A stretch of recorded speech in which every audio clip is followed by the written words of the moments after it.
அனைவருக்கும் வணக்கம். பத்திரிகையாளர் சவுக்கு சங்கர் அவர்கள் மீதான குண்டாஸ் வழக்கு குறித்த அந்த விசாரணையின் போது உச்சநீதிமன்றம் தமிழக அரசிடம் அடுக்கடுக்கான கேள்விகளை கேட்டிருக்கிறது. அது பற்றி தான் விரிவாக பேசப்படுறோம். சவுக்கு சங்கர் அவர்கள் பெண் காவலர்கள் குறித்து அவதூறாக பேசிவிட்டார் என்கிற காரணத்திற்காக அவர் மீது வழக்கு பதிவு செய்யப்பட்டது. அதைத் தொடர்ந்து அவர் கைது செய்யப்பட்டு சிறையில் அடைக்கப்பட்டார். அதைத் தொடர்ந்து கஞ்சா வழக்கு பதிவு செய்யப்பட்டது, குண்டாஸ் வழக்கு அவர் மீது போடப்பட்டது. அப்படி தொடர்ந்து வழக்குகளை சந்தித்து வருகிறார். அது மட்டும் இல்லாமல் இப்போ வரைக்கும் ஜாமீன் கிடைக்காமல் அவர் சிறையிலே தான் இருந்து வருகிறார்.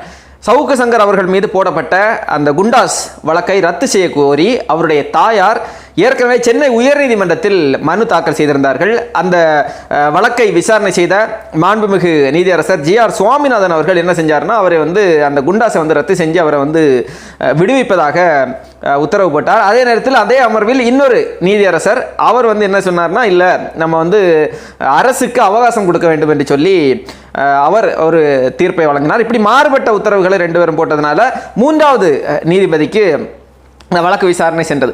அப்படி இருக்கக்கூடிய சூழலில் உச்சநீதிமன்றத்தில் சவுக்கு சங்கர் அவர்களுடைய தாயார் அந்த குண்டாஸ் தடுப்பு சட்டத்தின் கீழ் அவரை வைத்திருப்பது அதை ரத்து செய்ய கோரி, இந்த வழக்கை குண்டாஸை ரத்து செய்ய கோரி ஒரு மனு தாக்கல் ஒன்றை செய்திருக்கிறார்கள். அதனுடைய விசாரணை இன்றைய தினம் உச்சநீதிமன்றத்தில் வந்திருக்கிறது. அந்த விசாரணையின் போது உச்சநீதிமன்ற நீதியரசர்கள் என்ன கேட்டிருக்கிறாங்க அப்படின்னா, சவுக்கு சங்கரை இந்த குண்டாஸ் சட்டத்தின் கீழ் அவரை சிறையில் வைத்திருப்பதற்கான காரணம் என்ன, எதுக்காக நீங்கள் குண்டாஸ் சட்டம் போட்டீங்க, ஒரு தடுப்பு காவலில் ஒருவரை வைத்திருப்பது என்பது அது ஒரு கொடூரமான செயல். தடுப்பு காவலில் வைத்திருக்கக்கூடிய அளவுக்கு சவுக்கு சங்கர் தேச பாதுகாப்புக்கு அச்சுறுத்தலாக இருக்கிறாரா, அப்படி என்ன தவறை அவர் செய்து விட்டார் என்கிற ரீதியிலே உச்சநீதிமன்றம் கேள்வியை எழுப்பியிருக்கிறது. அதுக்கு திமுக அரசு தரப்பு வழக்கறிஞர்கள் என்ன சொல்றாங்க அப்படின்னா, இல்லை அவர் மேலே நிறைய வழக்கு இருக்கு, அவரை வெளியில் விட்டோம் என்றால் சட்டம் ஒழுங்கு பாதிக்கும், அதனால் அவரை வெளிவிட முடியாது என்று சொல்றாங்க. சவுக்கு சங்கர் வெளிவந்தால் சட்டம் ஒழுங்கு பாதிக்குமா? என்ன சட்டம் ஒழுங்கு பாதிக்கும்? சவுக்கு சங்கர் வெளியே வந்தா என்ன சட்டம் ஒழுங்கு பாதிக்கும்? ஒரே ஒரு பாதிப்பு தான், திமுக டேமேஜ் ஆகும். திமுக செய்து கொண்டிருக்கக்கூடிய மோசடித்தனங்கள் அத்தனையும் சவுக்கு சங்கர் மக்கள் மன்றத்தில் அம்பலப்படுத்துவார். அதுதான் காரணம், அது ஒன்று தான் காரணம். சட்டம் ஒழுங்கின் மீது யாருக்கு எவ்வளோ அக்கறைன்னு பாருங்களேன். ஒரு மாதத்தில் 100க்கும் மேற்பட்ட கொலைகள் நடந்திருக்கிறது தமிழ்நாட்டில். அப்போ எல்லாம் சட்டம் ஒழுங்கு பாதிக்கப்படலை. கள்ளச்சாராய மரணங்கள், இத்தனை குடும்பங்கள் இன்றைக்கு நடுத்தருவில் இருக்கிறது, அப்போ எல்லாம் சட்டம் ஒழுங்கு பாதிக்கலை. ஆம்ஸ்ட்ராங்கினுடைய படுகொலை, அப்போ எல்லாம் சட்டம் ஒழுங்கு பாதிக்கப்படலை. நாடு முழுக்க திமுக ஆட்சிக்கு வந்ததிலிருந்தே ரவுடிசம் கட்ட பஞ்சாயத்து தலைவிரி தாடிக்கொண்டிருக்கிறது, அப்போ எல்லாம் சட்டம் ஒழுங்கு பாதிக்கப்படலை. அந்த சட்ட ஒழுங்கை எல்லாம் சீரழிக்கக்கூடிய நபர்கள், சிதைக்கக்கூடிய நபர்களுக்கு எதிராக எந்த நடவடிக்கையும் இல்லை. ஆனால் சவுக்கு சங்கர் வெளியே வந்தால் சட்டம் ஒழுங்கு பாதிக்கப்படுமா? எப்படி பாதிக்கப்படும்? சவுக்கு சங்கர் தீவிரவாதியா, பயங்கரவாதியா, ரவுடியா? சவுக்கு சங்கர் அவர் மேலே நிறைய வழக்கு இருக்காம். என்ன வழக்கு இருக்கு? கொலை வழக்கு இருக்கா? திருட்டு வழக்கு இருக்கா? கொலை முயற்சி வழக்கு இருக்கா? என்ன வழக்கு இருக்கு? திமுக அரசுக்கு எதிராக பேசிவிட்டார் என்கிற காரணத்திற்காக அவர் மீது நீங்கள் வழக்கு மேல் வழக்கு போட்டீர்கள். இப்படிதான் அந்த துரைமுருகன் அவர்கள் மீது வழக்கு போட்டு நீங்க எப்படியாவது அவரையும் சிறைப்படுத்தி விடலாம் என்று சொல்லி கொண்டு வந்தீங்க. மாண்புமிகு நீதியரசர் சுவாமிநாதன் அவர்கள் சரியான ஒரு தரமான அடியை திமுகவினுடைய நெற்றியிலே அடித்தார். அது அப்படிலாம் கைது பண்ண முடியாதுங்க, நீங்கள் அவருக்கு அவரை நான் ஜாமீனில் வெளியிடுறேன் என்று சொல்லி அந்த துரைமுருகன் அவர்களை சிறைக்கு அனுப்பாமல் மாண்புமிகு நீதியரசர் நீங்கள் போட்ட அந்த வழக்கு அதில் முகாந்திரம் இல்லை, கைது செய்வதற்கான முகாந்திரம் எல்லாம் இல்லை, அதாவது சிறையில் அடைப்பதற்கான முகாந்திரம் எல்லாம் இல்லை என்று சொல்லி விடுவித்தார். அங்கேயே திமுக அடி வாங்கியிருக்கு. இப்போதான் ஒரு 2-3 நாள் முன்னாடி தான் திமுக ஏற்கனவே நீதிமன்றத்தில் ஒரு அடியை வாங்கி இருக்கிறது. இப்போ மறுபடியும் இன்னொரு அடி. இப்போ சவுக்கு சங்கர் அவர்களுடைய இந்த வழக்கில் பெண் காவலர்கள் குறித்து அவர் பேசியதை நாம் ஏற்கலை. அதை ஆரம்பம் தொட்டே நாம் அதை ஏற்கவில்லை. அது சட்ட ரீதியாக தவறானது. அதற்கு என்ன தண்டனை கொடுக்க முடியுமோ அதை கொடுங்கள், அதான் சொல்கிறோம்.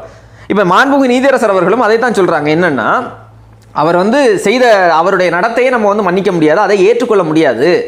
ஆனால் அவருக்கு ஏன் நீங்கள் ஒரு இடைக்கால பாதுகாப்பை கொடுக்கக்கூடாது என்கிற கேள்வியை எழுப்புகிறார்கள். ஏன் அவரை ஒரு வெளியே வர விடாமல் இப்படி நீங்கள் உள்ளாடி வச்சிருக்கிறீங்க என்கிற கேள்விதான் நீதியரசர் எழுப்புறாங்க. அதைத்தான் நாமும் சொல்கிறோம்.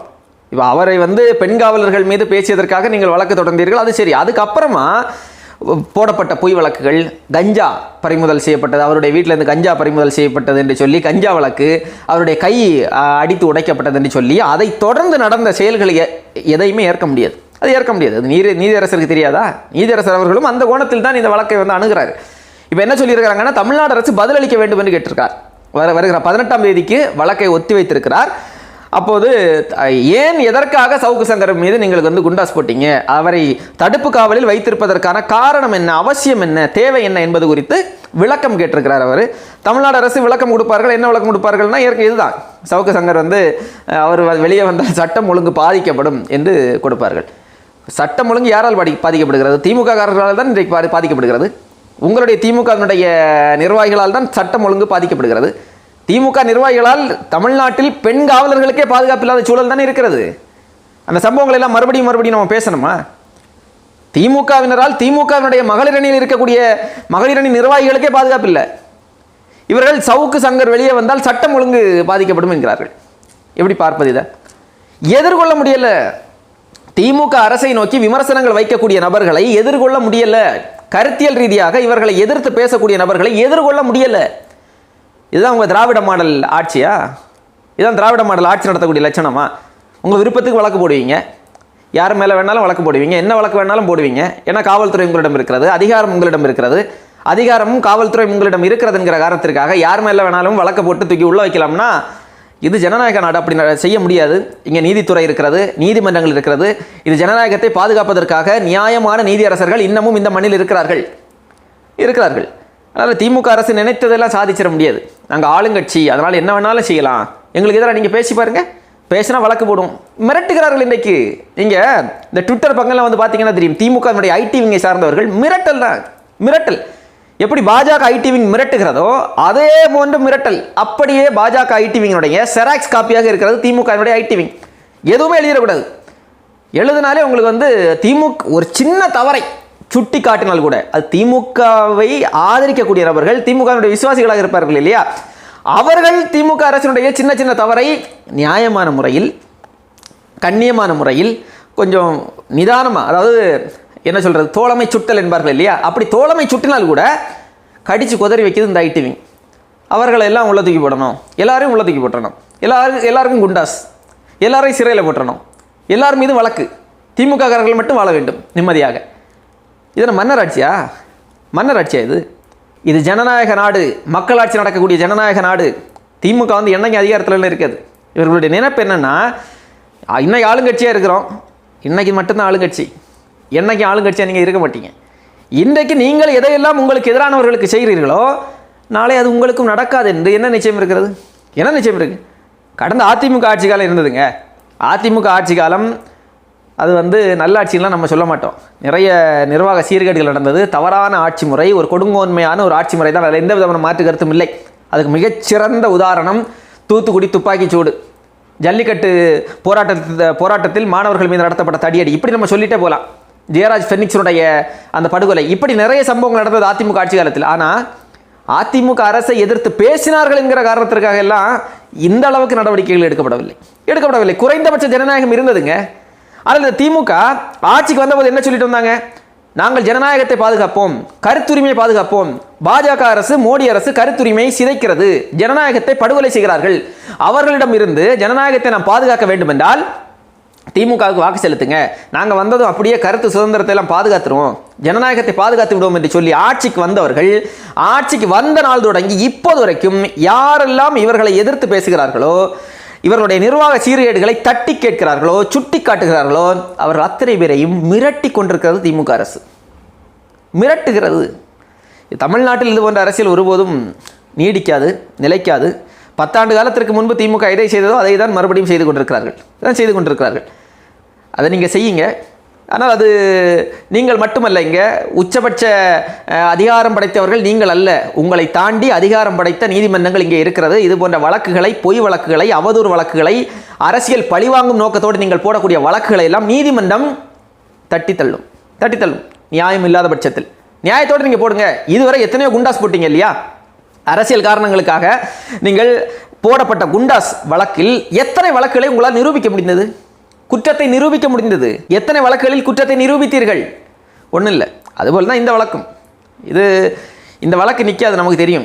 ஆரம்பத்திலேயே நமக்கு தெரியும் இந்த வழக்கு நிற்க போகிறதில்ல. இந்த குண்டாஸ் உடைத்து தள்ளப்படும். அது நமக்கு தெரிந்தது தான். அதுதான் நடக்க போகிறது. அது நம்ம பொறுத்திருந்து பார்க்கலாம். அதே போல் பத்திரிகையாளர் ஃபெலிக்ஸ் ஜெரால்டு, அவரும் இப்போ வரைக்கும் சிறையில் இருக்கிறாருங்க. அவர் என்னங்க பாவம் செஞ்சார்? என்ன பாவம் செய்தார் என்று சொல்லி நீங்கள் அவருக்கு வந்து இத்தனை நாளாகுதுங்க ஃபெலிக்ஸ் ஜெரால்டு உள்ளே போய். சரி, சவுக்கு சங்கராவது பேசினார், சரி ஏதோ ஒரு காரணம் இருக்கிறது என்று சொல்லலாம். ஃபெலிக்ஸ் ஜெரால்டை வச்சு இன்னும் வெளியே விடல, அவருக்கு ஜாமீன் கொடுக்கல ஃபெலிக்ஸ் ஜெரால்டு. அப்போ எப்படிப்பட்ட ஒரு ஃபாசிஸ் ஆட்சி நடக்குதுன்னு பாருங்க. இந்த ஃபாசிஸ் ஆட்சியெல்லாம் நீடிக்காது, நெடுநாட்கள் நீடிக்காது, மக்கள் பார்த்து கொண்டிருக்கிறார்கள். அது மட்டும் இல்லாமல் திமுகவுக்கு தொடர் அடி தான், எல்லா புறத்திலிருந்தும் அடி விழுந்து கொண்டிருக்கிறது. ஒரு புறம் மக்கள் அடிமேல் அடி கொடுத்து கொண்டிருக்கிறார்கள், இன்னொரு புறம் நீதித்துறை, திமுக அரசினுடைய இந்த அராஜக போக்குகளை எல்லாம் நீதித்துறை கண்டித்து வருகிறது. இன்னொரு புறம் அமலாக்கத்துறை, கொஞ்ச நாள் அமலாக்கத்துறை சைலண்ட் மோடில் இருந்தாங்க, அமலாக்கத்துறையும் கூடுதலாக விரைவில் களமிறங்கியது என்றால் நல்லா இருக்கும். இப்போ அமலாக்கத்துறை திமுகவினர் மீது நடவடிக்கைகள் எடுக்கிற போது அதை அரசியல் பழிவாங்கும் நடவடிக்கை என்று சொல்லக்கூடிய திமுக சவுக்கு சங்கர் அவர்கள் மீது நீங்கள் எடுக்கக்கூடிய நடவடிக்கை எல்லாம் என்னது? ஃபெலிக்ஸ் ஜெரால்டு மீது எடுக்கக்கூடிய நடவடிக்கை என்னது? ஆனால் சாட்டை துரைமுருகன் அவர்கள் மீது நீங்கள் எடுத்துக்கொண்டிருக்கக்கூடிய நடவடிக்கைகள் எல்லாம் என்ன? இதெல்லாம் என்னது? கிஷோர் கே சுவாமி, மாரிதாஸ், இப்படி பட்டியல் நீண்டுட்டே போகலாம். அவர்களெல்லாம் நமக்கு எதிர்தரப்பில் இருக்கக்கூடியவர்கள், மாற்று கருத்துக்களை கொண்டவர்கள் தான். அதுக்காக அவர்கள் மீது அடக்குமுறைகளை ஏவுவதை வந்து நம்ம பார்த்து கொண்டிருக்க முடியாது. யாராக இருந்தாலும் இந்த நாட்டில், ஜனநாயக நாட்டில் எல்லோரும் சமம்தான், எல்லோருக்கும் கருத்துரிமை இருக்கிறது, அவருடைய கருத்தை வெளிப்படுத்தக்கூடிய உரிமை இருக்கிறது. அது சரியா தவறா என்பது ரெண்டாவது. அது சரியாக இருக்கிற பட்சத்தில் நாம் அதை ஏற்போம், தவறு என்று இருக்கிற பட்சத்தில் அதற்கு எதிரான நம்முடைய பதிலடிகளை கொடுப்போம். அப்படி தானே செய்யணும். அதை செய்யாமல் திமுக அரசு வீழ்ந்து விட்டது. திமுக அரசு தன்னுடைய இயலாமையை ஒத்துக்கொண்டு விட்டது. அப்படிதான் திமுக அரசினுடைய இந்த நடவடிக்கைகளை எல்லாம் பார்க்க வேண்டியிருக்கிறது.